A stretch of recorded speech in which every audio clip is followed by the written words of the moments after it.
2020년도 표는 하나님의 웃는 얼굴입니다.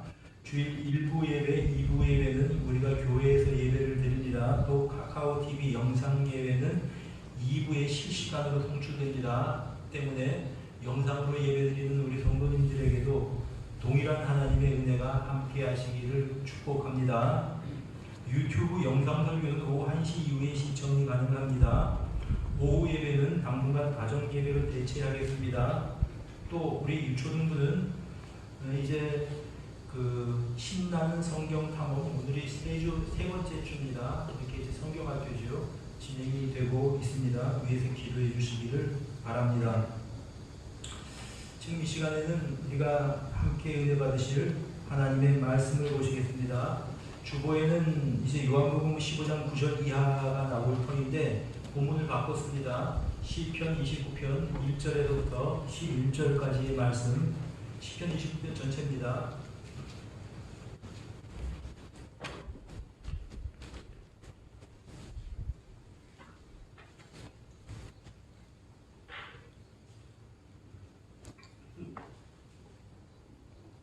찾으셨으면 우리가 한 절씩 교독합시다.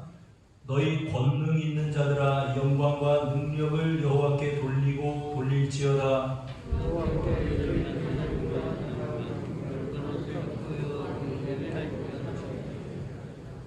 여호와의 소리가 물 위에 있도다. 영광의 하나님이 우레소리를 내시니 여호와는 많은 물 위에 계시도다.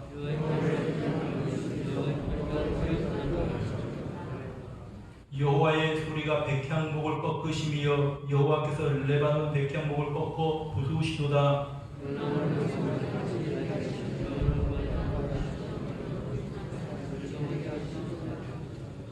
여호와의 소리가 화염을 가르시도다.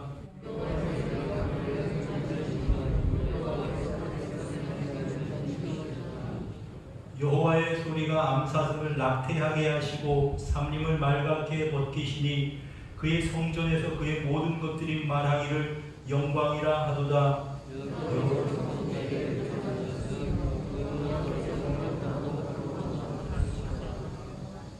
여호와께서 자기 백성에게 힘을 주시며 여호와께서 자기 백성에게 평강의 복을 주시리로다.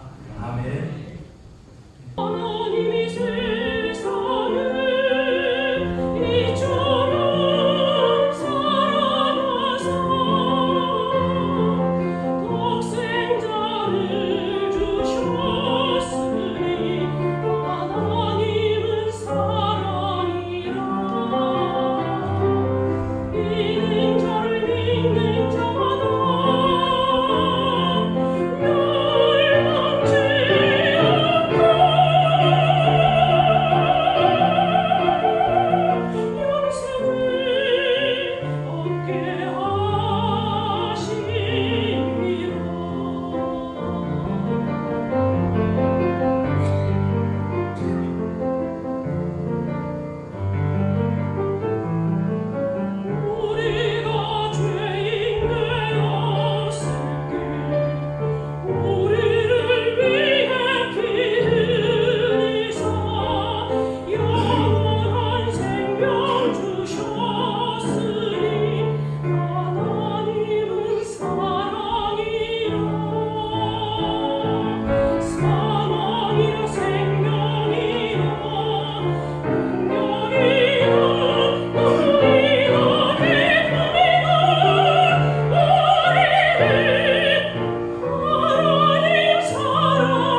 또 하나님께서 이 자리에 함께 하십니다.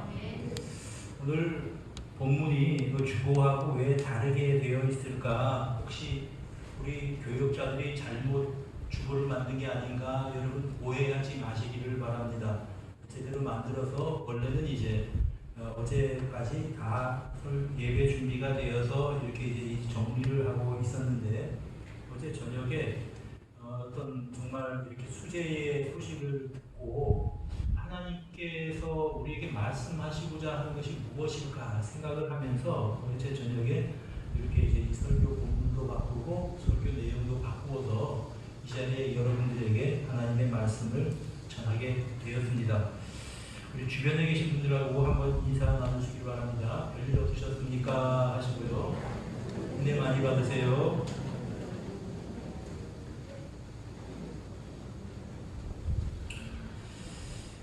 오늘 제목이 무엇인가 하면은 이제 물 위에 계시는 하나님, 그렇게 제목을 정했습니다. 물 위에 계시는 하나님. 3절에 여호와는 많은 물 위에 계시도다, 이렇게 우리가 제목을 딱 보았습니다. 지난 금요일이었습니다. 이제 비가 조금씩 오기 시작하고 이제 폭우가 쏟아질 것 같다는 그런 이제 이 예보를 듣고 우리 내외가 우리 집사람하고 다하고 같이 신문지를 가지고 또 이제 온 교회에 보면은 교회가 꼭 세는 데가 있거든요. 이제 단속해야 될 때가 있습니다. 일본 사람들 말로 단도리, 단속해야 될 때가 있습니다. 그래서 이제 거기 신문지도 갖다 놓고 그리고 이제 전체를 돌아보았습니다. 그리고 이제 주차장에를 한번 나가 보았는데 주차장에 거기 이제 이렇게 물이 잘 들어오는 데가 있거든요. 거기에 책상으로 해서 막아 놓았습니다. 알고 봤더니 우리 신정희 전도사님이 퇴근하시면서 일기예보를 듣고 여기 미리 막아놔야 되겠다. 제가 속으로 생각했습니다. 서당계 3년이면 뭐합니까? 우리 전도사님이 교회에 딱 계시더니 일기예보만 딱 보면 이제 뭐가 해야 될지를 이제 딱 아시는 거예요. 지난주에 이제 이 관리집사님이 휴가였거든요. 자, 그리고 나서 다음 토요일 되었습니다. 참 이제 염려가 되었죠. 그전처럼 이제 물이 새고 그러면 우리가 여러분 한번 경험하셨죠. 여기 등이 들어오지는 않고 뭔지 그랬던 적이 있지 않습니까? 근데 다행히 그런 이제 그 정도의 어떤 이제 피해는 입지를 않았고요. 우리가 조금 이제 또 하나 옆에 있는 개천도 생각보다는 좀 이렇게 괜찮았습니다. 그래서 뭐 별 문제 없이 넘어가겠거니 하고 이제 보도를 보았더니 부산에도 한 250mm 가량의 비가 내렸다고 해요. 그래서 침수된 사람들도 있고 그런 곳들이 이제 떨어져 있다고 하고요. 또 보니까 우리가 문제가 아니고 이 충청남북도 그리고 호남 지역, 서부 경남 지역에 폭우가 쏟아졌다고 하는 그런 소식을 들었습니다. 한 400mm에서 한 500mm 이상의 비가 집중호우가 쏟아졌다고 하는 겁니다. 여러분 곡성에서는요, 전남 곡성이죠. 산사태가 나서 갑자기 그냥 이 집이 산이 가까이 집이 있는데 흙이 무너져 내리고 하니까 갑자기 집이 다 흙에 묻혀버렸는데 거기에 사람도 같이 묻혀서 생명을 잃어버린 사람들이 생겼습니다. 곡성군의 옆에 또 구례인데 또 이제 구례, 하동 이쪽에 다 물에 잠겼다고 하는 소식을 듣고 아차 싶었습니다. 그리고 아니나 다를까 화계면이 나오는데 화계면이 다 잠겨버렸어요. 화계면에 그 터미널 있는 데가 완전히 잠겼습니다. 왜 아차 있는가 하면 우리 집사람하고요 화계하고 쳐가거든요. 그러니까 이제 쳐가갈 때 늘 이제 지나가던 데인데 거기가 다 잠겨서 지붕만 남아서 보트를 타고 다니는 그런 모습을 보았습니다. 그 처가에 전화를 했죠. 어머니에게 어머니 별일 없으세요? 전화를 했는데 우리 처가는 이제 화계면에서 조금 올라가거든요. 갓한 마을이라고 하는데 좀 올라가기 때문에 거기는 이제 물이 차지는 않았을 거라고 생각하면서 전화를 드렸는데 이렇게 이제 큰 물이 차거나 그러지는 않았다고 하시는데 하여간 그런 모습을 보면서 참 마음에 걱정이 되었습니다. 여러분 말이 그렇지 500mm의 비라고 한다면 우리나라 강수량을 평균 1200mm 정도 보거든요. 물론 비가 많이 오는 지역, 울릉도라든지 제주도라든지 하는 지역은 한 1400mm까지를 봅니다. 그리고 이제 좀 비가 오지 않는 지역, 북쪽에 개마고원 같은 데라든지 이런 한 1000mm 정도를 보는데 평균 1200mm가 평균이라고 본다면 500mm는요 1년 강수량의 41%입니다. 1년 강수량의 41%가 몇 시간 동안에 퍼부은 겁니다. 그러니까 특히 성층강 쪽에 이렇게 이제 이 결국은 뚝인문도 지구에서 물바다가 되는 거죠. 그 지역이 전부 다. 여러분 의암댐에서는 인공 수초섬인가 뭔가 그런 게 있었대요. 있었는지도 모르는데 하도 방송에서 떠드니까 그거를 이제 댐을 방류하면서 그걸 어떻게 바로잡는다고 해서 소형 선박들이 아마 하청업체 직원들인 모양이에요. 7명이 실종이 되었다고 해서 이제 방송으로 자꾸 난리가 났습니다. 어제까지 인명피해가 장마로 인해서 사망 21명, 실종 11명, 어제 오후 5시 30분경에 제가 이렇게 본 거니까요. 아마 이번 피해 집계가 다 끝나게 되면 최종 피해가 더 늘어날 것입니다. 참으로 가족을 잃은 분들, 아버지를 잃어버리고 아내를 잃어버리고 남편을 잃어버리고 자식을 잃어버린 사람들의 마음을 생각할 때 마음이 무겁습니다.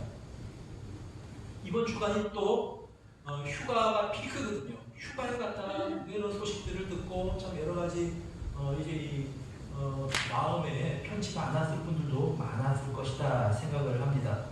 여러분 가재도구, 가전제품 다 침수되어서 그냥 다 버린 사람들, 다 쓰지 못하게 된 사람들. 게다가 자동차에 물이 잠겨서 여러분 차도 그냥 한번 침수차, 뭐 제대로 차가 이렇게 다닐 수 있을려나 모르겠습니다. 어쨌든 침수차가 생겼고요. 뿐만 아니고 1년 농사를 다 지어서 지금 수확을 바라보고 있다가 이 모든 것들이 다 물에 잠겨버린 사람들, 과수원 주인들, 비닐하우스 농사를 입으신 분들, 이런 분들을 생각할 때 참 마음이 안타깝습니다. 어떻게 저 상황을 극복하고 새롭게 일어나실 수가 있을 것인가 이런 생각을 해보게 됩니다. 여러분 그리스도인들은요 이런 일들을 보면서 이것을 하나님의 눈으로 해석하는 사람들입니다. 다시 말하면 왜 이런 일이 일어났을까? 좀 더 하나님께서 왜 이런 일들을 이 땅에 허락하셨을까라고 묻는 사람들이라고 하는 그런 말입니다. 그래서 거기에 대해서 왜 성경에서는 이런 일들에 대해서 뭐라고 말하는가 좀 생각을 해보고 하나님의 뜻이 무엇인가를 찾아보자는 그런 시간입니다. 지금 이 시간이에요. 여러분 성경이 기록되던 당시의 사람들은요 이 자연을 비가 없으면 살아갈 수가 없었습니다. 그래서 이 비를 주관하는 신이 있다고 생각을 했습니다. 그 신이 뭐냐면 그 유명한 바알입니다. 비와 농사의 신이 바알 신입니다. 그래 이제 뭔가 이렇게 신상을 만들어 놓고 거기다가 이제 섬기는 거죠. 뭐 절도 하고 그리고 거기다가 뭐 제물도 바치고 이제 이렇게 하는 겁니다. 반면에 폭우가 치고 천둥번개가 칠 때에는 바알이 노했다 이렇게 이제 생각을 하는 거죠. 그런데 오늘 시편 29편의 기자는 하나님의 사람, 하나님께서 세상을 주관하시고 다스리신다고 고백하는 이 시인이 하나님이 자연 만물을 주장하신다 신앙 고백을 하면서 쓴 시가 시편 29편입니다. 이 시를 쓴 배경이 이렇습니다. 아마 이 사람이 폭우가 막 쏟아지고 하늘에서 번개가 치고 천둥 소리가 울리고 우레소리가 울리는 가운데에서 그리고 이 벼락을 맞고 나무가 여러분 벼락 맞으면 나무가 불타잖아요. 화염이 타고 그리고 벼락을 맞아서 나무가 퍽퍽 튀어오르는 그런 모습을 보면서 그리고 저 멀리 요단강 건너에 가데스의 광야가 지진이 난 것처럼 구름하는 그런 모습을 보면서 이 시인이 이 시를 지은 것 같습니다. 이 시인이 뭐라고 고백을 합니까? 3절을 보니까 여호와의 소리가 물 위에 있도다. 우레소리, 물소리가 이것이 여호와의 소리다. 그렇게 말하고 있는 것입니다. 4절에 보니까 여호와의 소리가 힘이 있고 위험차다 그렇게 말씀합니다. 5절에 보니까 여호와의 소리가 백향목을 꺾으시며 여호와께서 레바논 백향목을 부수신다 이렇게 말씀을 하십니다. 여러분 레바논 백향목이 이 레바논 지역의 최고급 목재지요. 근데 벼락이 치니까 번개를 맞고 그 나무가 부러져 버립니다. 그래서 하나님께서 백향목을 꺾어 부순다. 6절에 그 그 나무를 송아지같이 뛰게 하신다. 벼락을 맞고 나무가 퍽 하고 튄 모양입니다. 그런 모습을 보고 하나님께서 여호와께서 레바논의 백향목을 송아지같이 뛰게 하신다 말씀을 하십니다. 레바논과 시련으로 헐몬산일 것이라고 생각을 하는 시련이라는 지역이 그 지역이 막 들송아지같이 뛰는다. 여러분 벼락이 치고 우릉쿵쾅 우릉쿵쾅 거리니까 그 모습을 보면서 하나님께서 대지를 뛰놀게 하신다. 여러분 두려운 상황입니다. 무서운 상황입니다. 겁이 날 것입니다. 그런데 이 시인은 그렇게 말하지 않고 여호와의 소리가 힘이 있다. 여호와께서 많은 물 위에 계신다. 이 자연 만물을 지배하시고 주관하시는 분이 여호와 하나님이시다. 그는 이렇게 고백을 하고 있는 것입니다. 8절에 여호와의 소리가 광야를 진동하신다. 저 요단강 건너편 가데스바네아 이스라엘 백성들이 그렇게 그냥 헤매고 다니는 그 가데스바네아의 그 광야가 저 멀리에서부터 쿵쾅거리는 소리를 듣는 것입니다. 여호와께서 하셨다. 9절에 여호와의 소리가 암사슴을 낙태하게 하시고 사물을 말갛게 벗기시니 성경을 읽으시면서 아마 9절을 읽으면 갑자기 왜 이제 이 암사슴이 낙태하는 얘기가 여기서 나오냐 아마 여러분 좀 이렇게 좀 궁금하실 겁니다. 뭐 다른 번역 성경을 봐도 뚜렷하게 이렇게 이렇게 뭐라 그러나 속 시원하게 이렇게 표현하는 데가 없는데 하나 찾을 수 있는 것이 이게입니다. 암사슴을 낙태하게 하시고 여기 보면 난하주가 있을 겁니다. 여러분 여기 밑에 가 보면 새끼를 낳게 하시고 아마 이렇게 되어 있을 거예요. 뭐냐 하면 이런 표현은 이렇게 번역을 할 수도 있고 저렇게 번역을 할 수도 있고 한 단어에 여러 가지 뜻을 가진 그런 단어 같은 경우에 난하주를 보통 해놓거든요. 그렇다면 이거는 하찮은 미물인 사슴이 새끼를 낳는 것도 하나님이 허락하셔서 이루어지는 것이다. 그렇게 말씀을 하는 것입니다. 그러므로 이런 풍랑 가운데 폭풍 가운데 여호와의 백성들 하나님의 사람들이 모여서 하나님께 영광이라고 성전에서 그렇게 고백을 한다는 것입니다. 그러면서 또 3절에서 말했던 것과 비슷한 내용을 10절에서 말하고 있는데 여호와께서 홍수 때 좌정하셨다. 이렇게 말씀을 하는 것입니다. 여러분 홍수는 하나님께서 허락하셔서 벼락도 천둥도 그리고 지진 같은 그런 울림도 다 일어난다고 하는 것이 이 시인의 고백인 것입니다. 우리나라 사람들의 전통적인 사고방식에 의하면 자연을 두려워합니다. 산에서 무슨 일을 만나지 않으려고 산신령이 있다면 산신령께 비는 것이고요. 또 바다에 나가서 바다 풍랑 때문에 그 어떤 사람이 죽거나 다치거나 하지 않으려고 누구에게 빕니까? 용왕. 여러분 저 가면 해동 용궁사라고 있죠. 용궁이 있다고 생각하면 거기다 절을 지은 거 아닙니까? 용왕이 뭔지 어떻게 생겼는지 모르겠지만 아이가 이제 새벽부터 나가서 이제 그 바다를 보고 해를 보고 빌고 뭐 이제 이런 겁니다. 안전을 위해서요. 심지어는 제가 어릴 때 여러분도 그런 얘기 들어보셨는지 모르겠는데 화장실에 가도 신이 있대요. 화장실에 가면 뭐가 있다 그럽니까? 그게 도대체 왜 그런 얘기를 했는지 모르겠는데 달걀 귀신이 있다고 들었던 것 같아요. 제가 어릴 때 달걀 귀신. 달걀은 그냥 후라이 해먹으면 되는 건데 무슨 귀신이냐. 뭐지. 하여간 그렇습니다. 예, 우리나라 사람들은 전통적으로 자연을 무서워했습니다. 두려워했습니다. 그러나 이런 자연현상은 하나님께서 주관하시는 것입니다. 하나님께서 많은 물 위에 계신다. 여호와께서 많은 물 위에 계신다. 10절에 보니까 홍수 때 좌정하여 계셨다. 하나님께서 왕이시다. 라고 하는 것이 이 시인의 고백이고 우리의 신앙 고백이다. 라고 하는 말씀입니다. 하나님은 말씀하시는 하나님이십니다. 성경이 하나님의 그 뜻이 기록된 말씀이시고 이제 이렇게 선포되는 말씀을 통해서도 여러분에게 말씀하시는 하나님이시지만은 이 자연 만물을 통해서 자연 계시를 통해서 일반 계시를 통해서도 무엇인가 말씀하시는 하나님이시라고 하는 뜻입니다. 그렇다면 왜 이런 일이 우리에게 일어났을까? 왜 이런 수재가 왜 이런 홍수가 일어났을까? 왜 홍수가 이 땅에 이렇게 이제 재앙처럼 임했을까? 이걸 좀 생각을 해보자고 하는 것입니다. 첫 번째 이유가 무엇일까? 저는 이것을 인간의 탐욕에 대한 하나님의 경종이라고 봅니다. 탐욕에 대한 경종. 자, 여러분 지금 이 이상기후는 우리나라만의 문제가 아닙니다. 중국에서도 큰 홍수가 났습니다. 수많은 사람들이 뭐 이재민들이 생겼고요. 뭐 몇천만인가 되는 사람들이 뭐 집을 잃어버리고 그랬습니다. 일본에서도 그런 일이 일어났습니다. 근데 우리나라에도 이런 홍수가 이제 일어난 겁니다. 그런데요, 또 저 러시아의 동토의 땅이라고 하는 이 시베리아에는요 30도까지 기온이 올라간답니다. 그래서 기온이 그렇게 올라가니까 그건 평소에 얼어있는 땅인데 그 땅에서 불이 나서 산불이 나서 막 그냥 산불을 잡는데 고생하고 있다고 하는 그런 뉴스 보도를 우리가 보지 않습니까? 어디는 비가 오지 않아서 그냥 뭐 찜통이 됐다고 하는 이야기를 듣고요.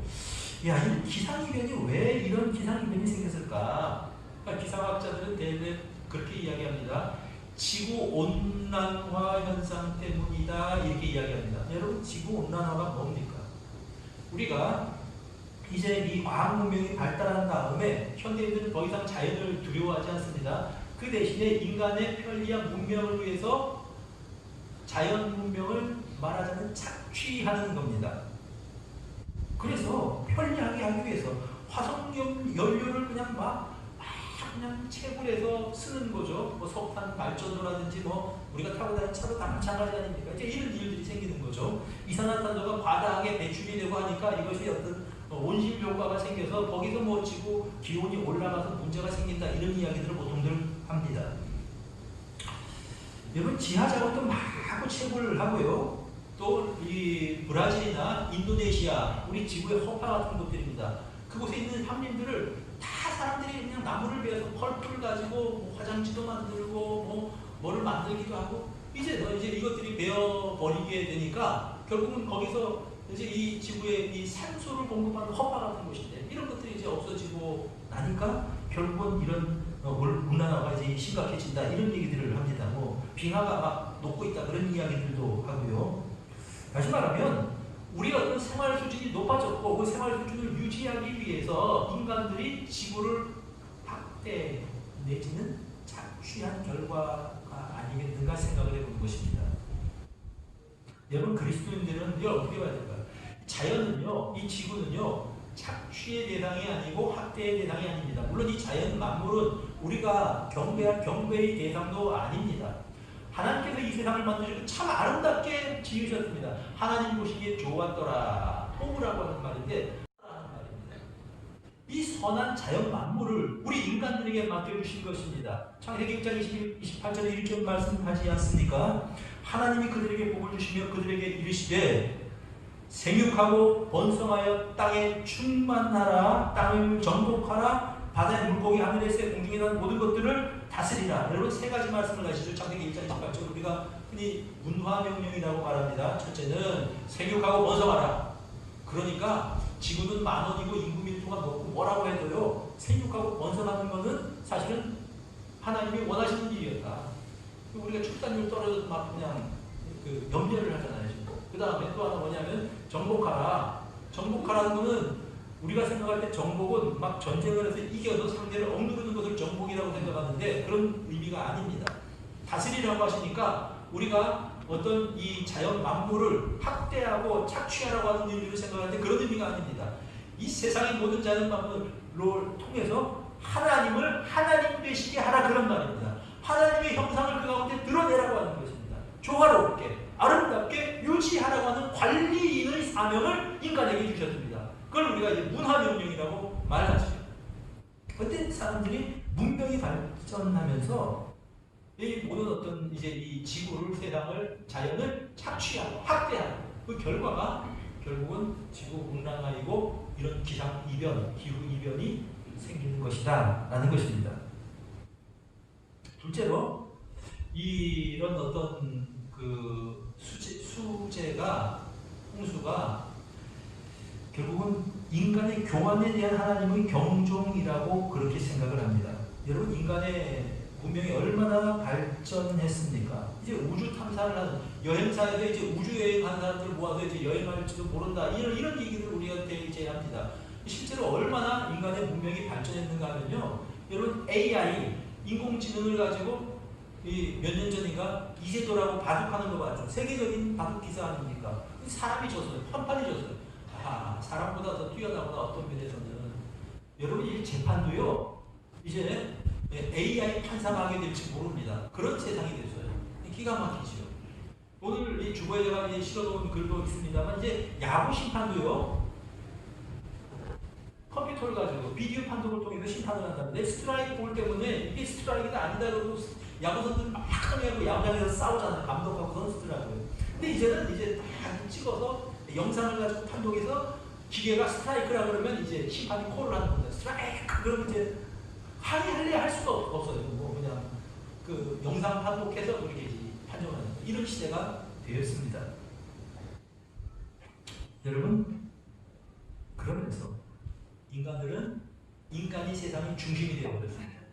하나님을 잊고 살아갑니다. 인간은 전능한 존재가 되어버렸습니다. 이게 우리 인류의 현재 모습이 아닐까 생각을 합니다. 여러분 저는요 이 비가 막 오고 이런 모습을 보면서 무슨 생각했는가 하면요 노아의 홍수 생각했습니다. 노아의 홍수 때 비가 며칠간 이 땅에 내렸다고 했습니까? 예? 40일.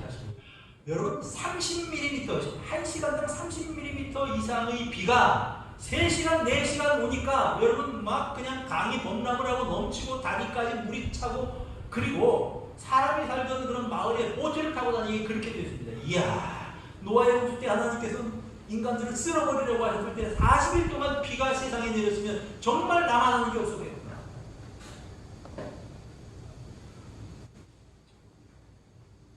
여러분, 우리 인간은 너무 교만합니다. 인간이 하나님을 잊고요.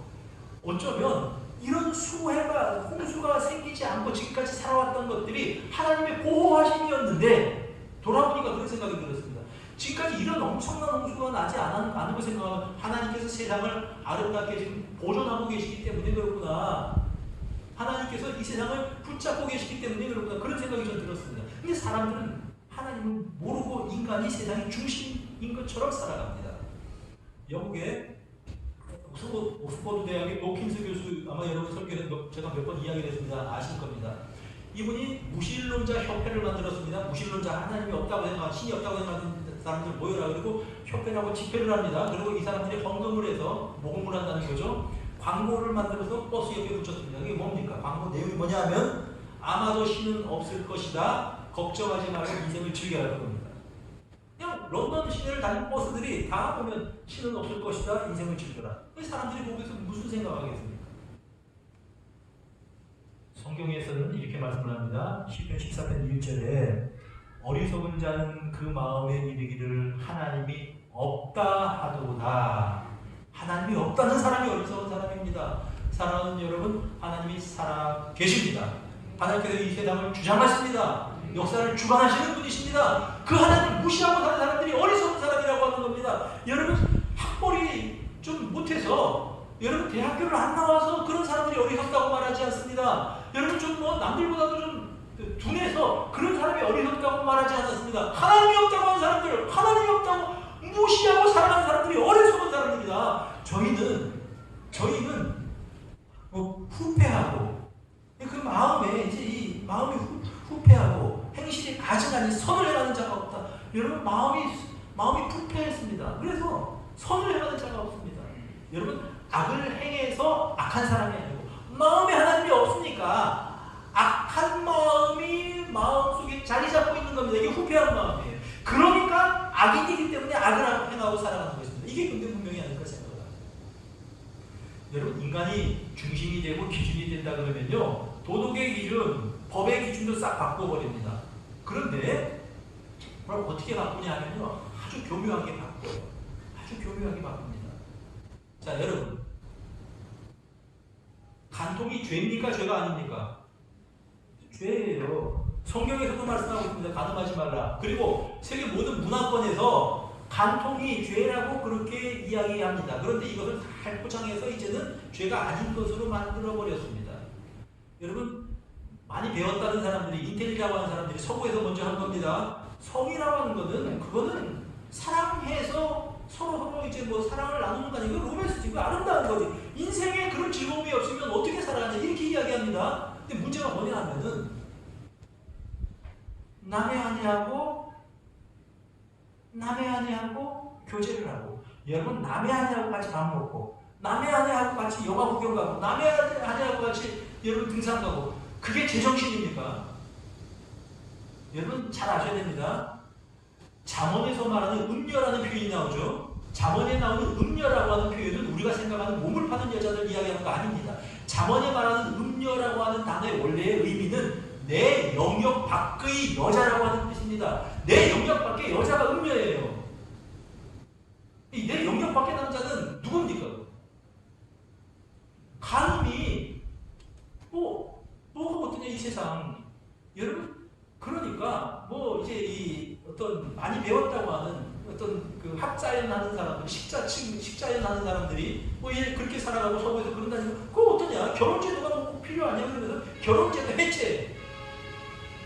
이런 세상을 우리가 살아갑니다. 성경에서 그래도 좋다고 말합니까? 남의 여자와 같이 밥 먹어 가서 식사해도 된다 하고 남의 여자와 같이 영화 구경 가도 돼.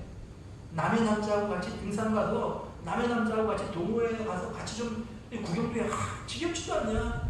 30년 40년 똑같은 여자만 보고 또 똑같은 남자만 보고 어떻게 사냐? 그러니까 이제 그거 아니야. 그거는 아름다운 거야. 그거는 사랑이야. 그렇게 속삭이는 겁니다. 그리고 그런 영화도 만들어지고 그런 드라마도 만들어져요. 그러면 사람들이 세뇌가 되는 겁니다.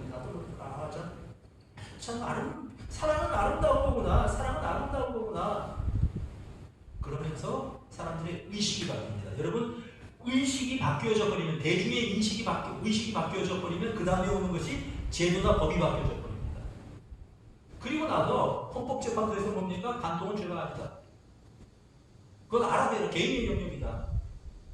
성경에서는 간통이 죄가 아니라고 말하지 않습니다. 너는 간음하지 마라.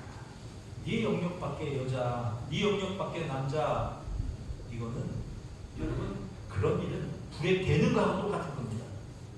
꿈도 꿔서는 안 됩니다. 그런데 안타깝게 교회 내에도 이런 움직임들이 있어. 그거 뭐 어떠냐는 거예요. 통탄을 할 것입니다. 목사로서 통탄을 할 것이. 그거 뭐 어떠냐? 그게 뭐 그냥 예수 믿는 거랑 그거랑 무슨 상관이냐? 이런 악한 세상이 됐다고 하는 겁니다. 여러분 이거 똑똑히 하셔야 돼요. 기준이 흔들려 버렸습니다. 기준. 한 가지 더 이야기할까요? 정의당에서 9월 달이 되면은 이제 그 국회를 개원하면은 바로 1호로 이제 그 통과시키려고 하는 법이 있습니다. 정의당에서 한 거예요. 그게 뭐냐면은 포괄적 차별금지법이라고 하는 겁니다. 포괄적이라고 하는 걸 잘 들어야 돼요. 자, 여러분 한 10년 전에만 해도 이렇게 연례에서 제가 설교 안 해도 동성애 그러면 그건 해서는 안 될 일이고 비상식적인 일이고 비윤리적인 일이라고 사람들 다 알았습니다. 그런 설교 할 필요가 없었어요. 강단에서. 자, 그런데 어느 날인가 갑자기 어떤 연인이 커밍아웃을 합니다. 난 동성애자야. 그리고 또 여러분 그런 드라마들이 이제 이렇게 만들어집니다. 뭐 우리 집에서 아이들이 보는 드라마 보니까 뭐 영국 드라마인데요. 모던 패밀리인가 뭔가 뭐 그런 드라마 보니까 동성애 커플이 나와요. 거기서 사람을 입양해가지고 막 키우는 거예요. 그걸 이제 아이들이 보면서 괜찮은 거네요. 동성애 그럴 수도 있는 거냐는 생각을 합니다. 그리고 나서 사람들이 의식이 바뀌죠.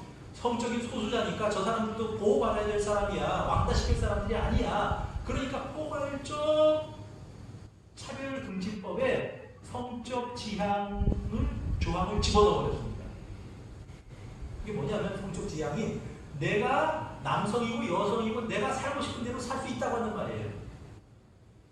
여러분 그래서 여자로 살고 싶은 남자들이 호르몬 주사를 맞습니다. 호르몬 주사를 병원에서 처방해 주지 않으니까 암시장에서 몰래 사가지고 자기가 호르몬 주사를 맞고 그래요. 호르몬 주사를 맞으면 그런 일이 생긴답니다. 남자들은 호르몬 주사를 맞으면요 가슴이 나온대요. 여자처럼요. 유방이 생기는 겁니다. 말하자면. 그게 굉장히 나쁜 과정이에요. 그리고요 얼굴 모양이 이상하게 중성 비슷하게 변하고 그렇게 된대요. 목소리도 좀 그냥 뭐 좀 내시 비슷하게 이렇게 이제 그렇게 된다는 겁니다. 그게 거기다 더 심한 사람을 가서 뭐 합니까? 성전환 수술에. 포괄적 차별금지법은요 이 사람들을 차별하지 말라는 거예요. 여러분 사람의 인종에 따라서 남녀 성별에 따라서 아니면 어떤 유무식에 따라서 차별하면 안 된다고 하는 건 성경적인 사상이에요. 근데 거기다가 뭐를 하나 집어넣냐면은 성적 지향성 그걸 집어넣는 겁니다. 여러분 한번 물어봅시다. 성전환 수술하신 사람이 대학교 입시를 쳤습니다. 이화여자대학교에 내가 입학해달라고 원서를 내고 시험에 합격했습니다. 자, 그럼 이거 합격시켜야 됩니까? 말아야 됩니까? 어떻게 하겠어요? 이 법이 통과가 되면 이 사람 합격시켜야 된다는 얘기입니다.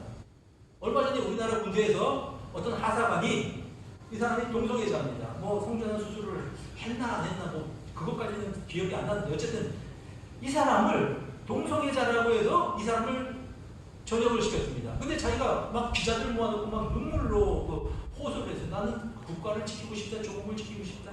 그런데 여러분 생각해 보십시오. 국방부 입장에 생각해 보십시오.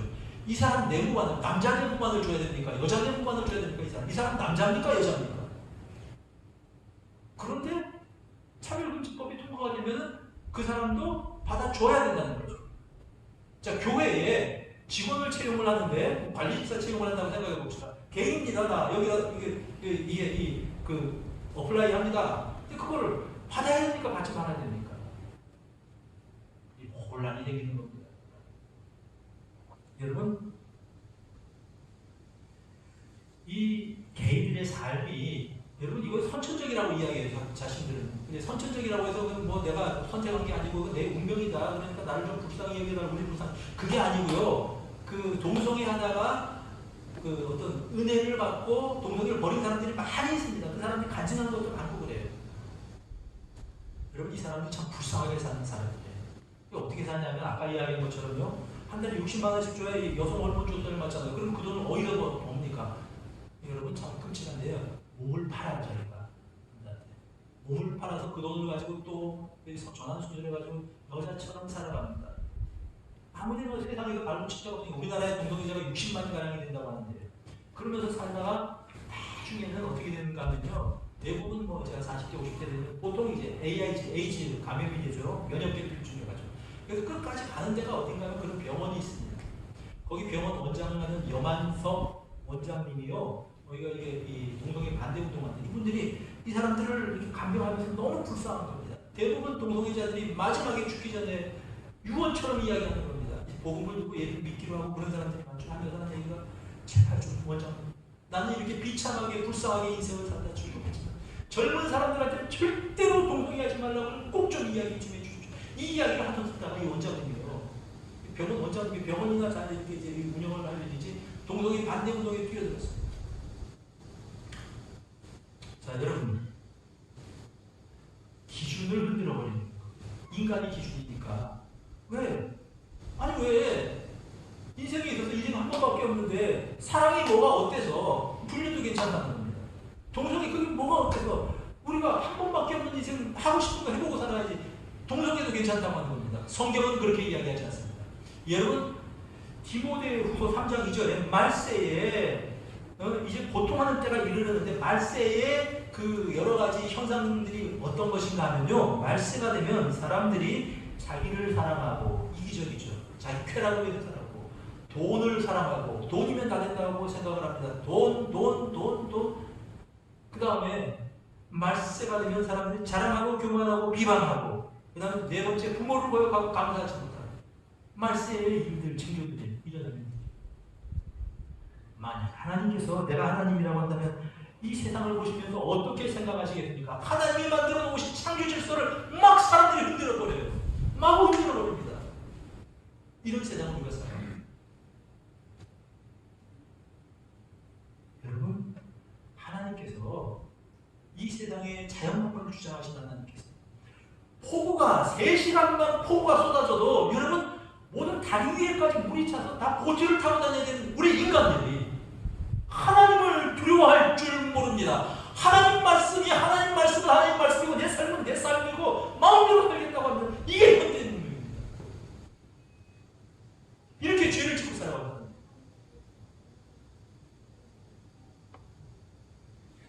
시편 119편 105절에 주의 말씀은 내 발의 등 위에 되길 빛이라는 말씀을 하셨습니다. 기준이 하나님의 말씀인데 기준을 막 흔들어버리는 세상입니다. 사람이 기준이 되어버렸습니다. 어떻게 보면 만약에 내가 하나님이었다면 벌써 세상을 하나님께서 심판해서 재떨이로 만들어줄지 모르겠습니다. 이런 세상입니다. 하나님께서 이런 홍수를 통해서 인간이 얼마나 연약한지 얼마나 아무것도 아닌 존재인지 한번 알려주시는 것입니다. 마음대로 살면 안 된다. 쾌락을 위해서 살면 안 된다. 마음대로 하고 싶은 거 하면서 이기적으로 살면 안 된다. 그렇게 말씀하시는 것 같습니다. 그렇다면 우리 그리스도인들은 이런 재앙을 보면서 어떻게 살아야 될까? 한 몇 가지만 좀 말씀을 드리고 이제 말씀을 마무리하기를 원합니다. 첫째로요, 이런 재앙을 당한 사람들이 주변에 있다면 그들을 정죄하지 마십시오. 일반적으로 저 집에 왜 산사태가 나서 저 집에 완전히 토사가 저 사람들을 다 깔아버렸을까? 저거 죄가 많아서 그렇다. 그렇게 말하지 말라는 얘기입니다. 누가복음 13장에 예수님 당시에 이제 어떤 사람들이 와서 예수님께 일러줍니다. 선생님, 저 빌라도 총독이 갈릴리 사람들이 죽었는데 그 사람들의 피를 짐승의 제물과 섞어서 자기들의 신에게 제사를 드렸답니다. 이럴 수가 있습니까? 사람을 짐승 취급하다니요. 예수님께서 뭐라고 답변하셨는지 아십니까? 이 갈릴리 사람들이 이렇게 해를 받음으로 인하여서 다른 사람들보다도 죄가 더 많은 줄 아느냐? 그렇지 않다. 내가 너희에게 이르노니 너희도 만일 회개하지 않으면 이같이 망하리라. 여러분, 집을 잃어버리고 재산을 잃어버린 사람들이 죄 많아서 그렇다고 일방적으로 정죄하지 마십시오. 우리 모두의 죄이고 나의 죄가 아닌지 돌아보는 자세가 필요하다라고 하는 것입니다. 두 번째 해야 할 것이 뭐냐면요, 로마서 12장 19절 말씀처럼 즐거워하는 자들과 함께 즐거워하고 우는 자들과 함께 우는 것입니다. 여러분, 어려움을 당한 사람을 돕는 것이 우리들의 자세다라고 하는 말입니다.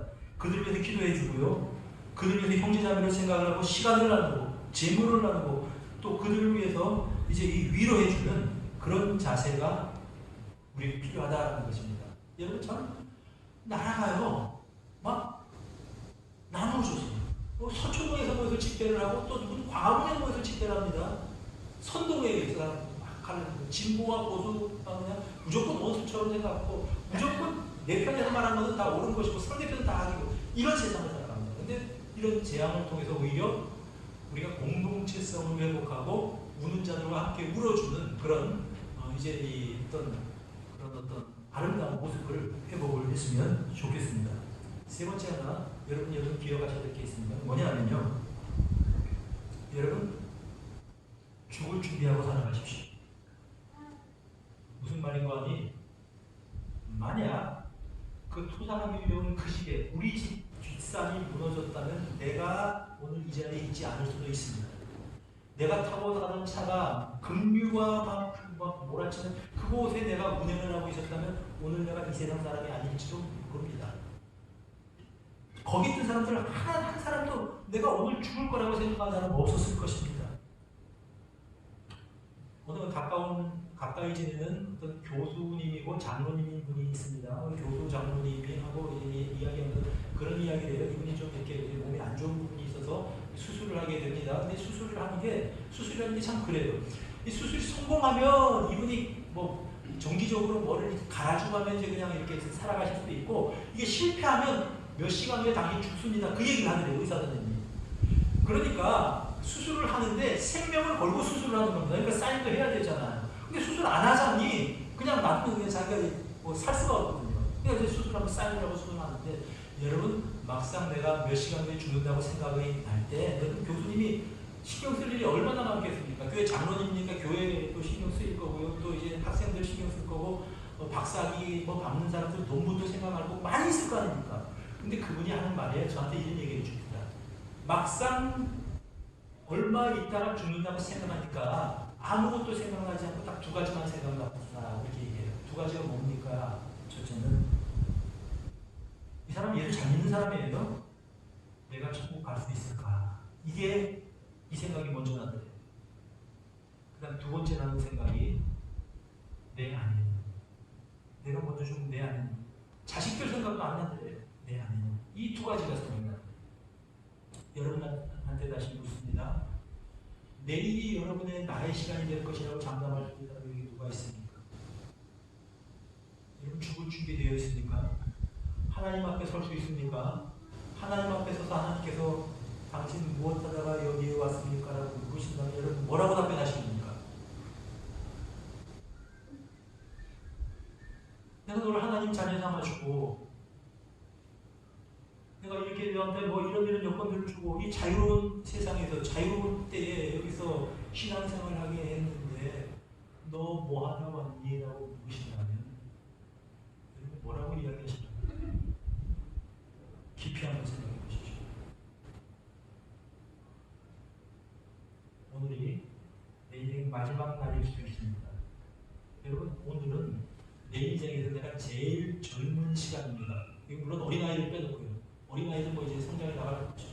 어린아이들 내 인생의 가장 젊은 날이 오늘입니다. 오늘 내가 인생을 마감할 수 있습니다. 그렇다면 최소한 여러분 죽음 앞에 설 준비를 하고 살아가셔야 할 것입니다. 내가 주님 앞에 설 수 있다고 확신을 가지고 있는 사람은 인생의 해답을 가지고 살아가는 사람입니다. 그 사람은요 담대합니다.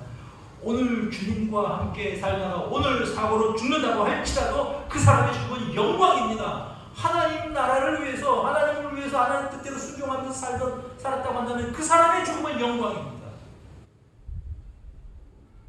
사랑하는 여러분, 이런 사람들은 담대하게 고백할 수 있는 것입니다.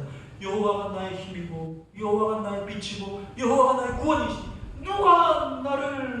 내가 누구를 두려워하리요? 이렇게 고백을 하면서 살아갈 수가 있는 것입니다. 시간이 아닐 수 있습니다. 기억하십시오.